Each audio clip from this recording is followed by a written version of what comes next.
Breaking news చూస్తున్నాం. బ్రెజిల్లో ఘోర విమాన ప్రమాదం సంభవించింది. 62 మంది ప్రయాణికులతో వెళ్తున్న ఓ విమానం సావో పోవాలోని విన్హెడ్ టౌన్ సమీపంలో కూలిపోవడంతో విమానంలోని వారందరూ దుర్మరణం చెందారు. ఇక కాస్పెల్ నుంచి గ్వారులోహ్కు వెళ్తుండగా ఈ ప్రమాదం జరిగింది. విమానం దట్టమైన అడవిలో అకస్మాత్తుగా కూలిపోవడంతో ఒక్కసారిగా మంటలు చెలరేగాయి. ఈ ఘటనలో విమానంలోని వారందరూ మరణించారని, ఓ ఇల్లు కూడా ధ్వంసమైందని అధికారులు తెలిపారు. ఘటనా స్థలానికి చేరుకున్న అగ్నిమాపక, అత్యవసర సిబ్బంది సహాయక చర్యలను ప్రారంభించారు.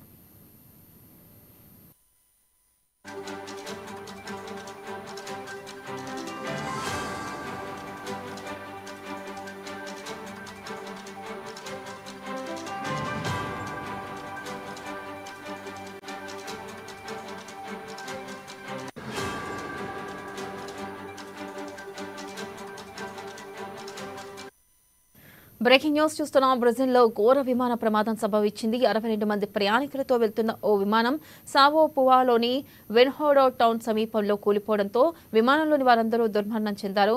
కాస్పెల్ నుంచి గ్వారులోహ్కు వెళ్తుండగా ఈ ప్రమాదం సంభవించింది. ఇక విమానం దట్టమైన అడవిలో అకస్మాత్తుగా కూలిపోవడంతో ఒక్కసారిగా మంటలు చెలరేగాయి. ఈ ఘటనలో విమానంలోని వారందరూ మరణించారని, ఓ ఇల్లు కూడా ధ్వంసమైందని అధికారులు తెలిపారు. ఘటనా స్థలానికి చేరుకున్న అగ్నిమాపక, అత్యవసర సిబ్బంది సహాయక చర్యలను ప్రారంభించారు.